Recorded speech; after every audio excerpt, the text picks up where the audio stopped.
Hi boys and girls, it's Mrs. McDonald. It's Tuesday and I'm here for an art activity with you today.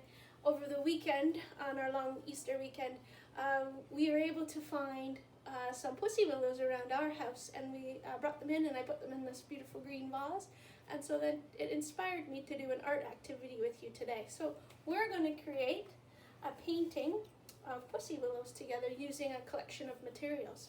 So here's the materials we're going to need for today's art activity. A white piece of paper, a pair of scissors, some Q-tips. That'll start like this, but then for the activity we're actually going to cut them off the tips and use them as the fuzzy part of our pussy willows. Paintbrush, a little bit of water.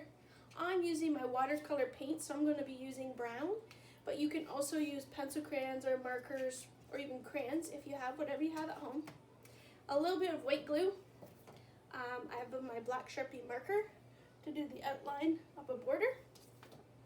And then I have a little piece of design. This is a wallpaper from an old wallpaper book that I had at my house. But you can use a scrap of paper from anything. You could use a scrap from the newspaper. You could use a scrap of material. You could use a scrap of scrapbooking paper with design, construction paper, whatever you have handy to create the vase that the pussy willows are going to go in. All right, so let's get started.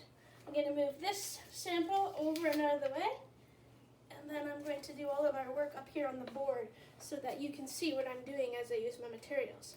So first things first, I'm just going to tape up my piece of paper to the board.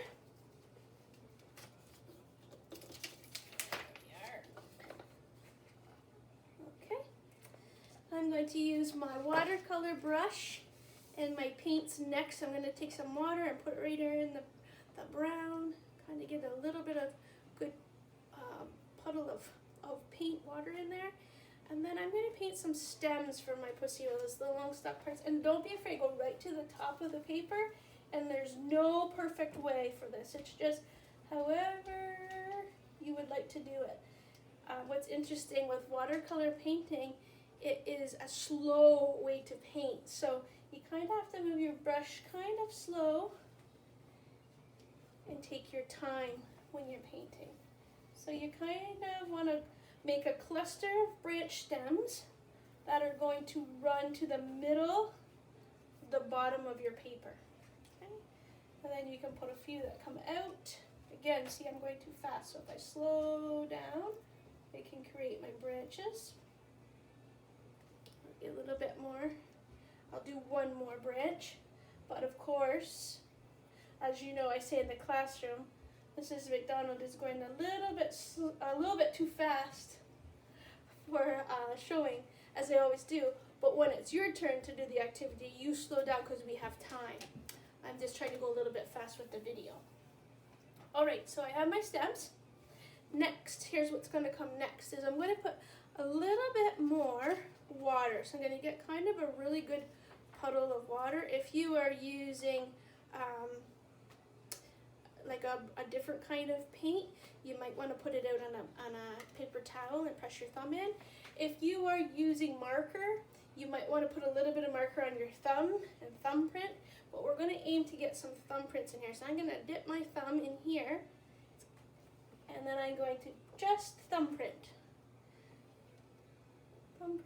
Notice that these are a little bit runny, so I just want to get not as much paint. Thumbprint, thumbprint, thumbprint.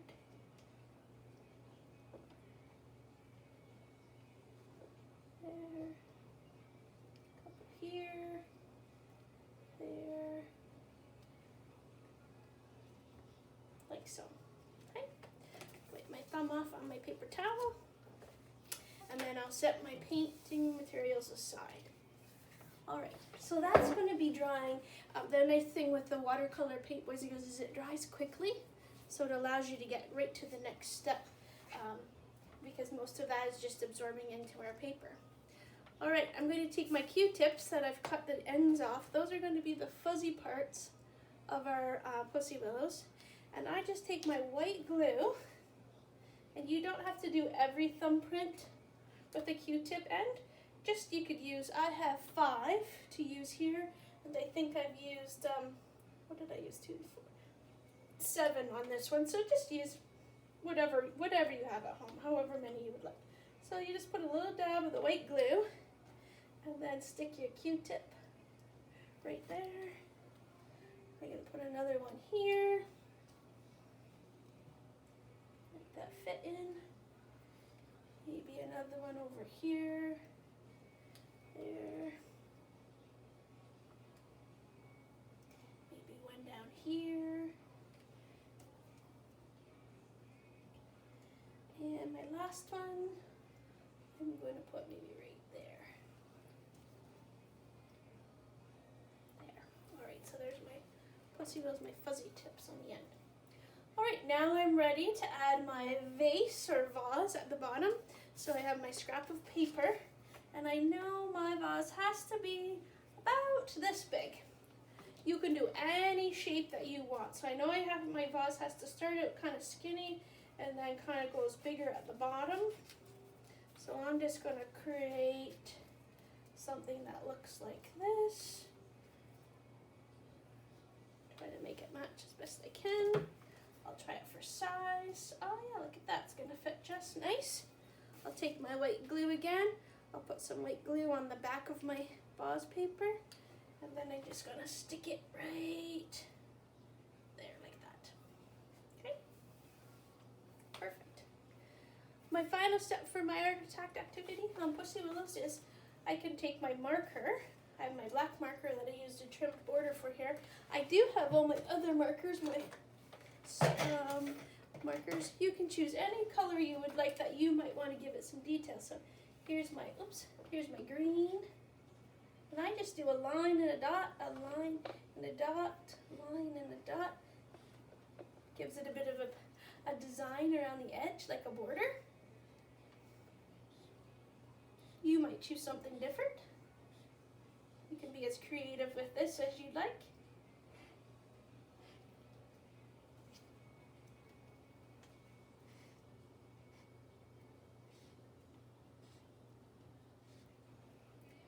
There we are. Go all the way around till I meet to the top again. Oops. Okay. And then maybe I will use a nice purple, and I'll put on this called Pussy Willows.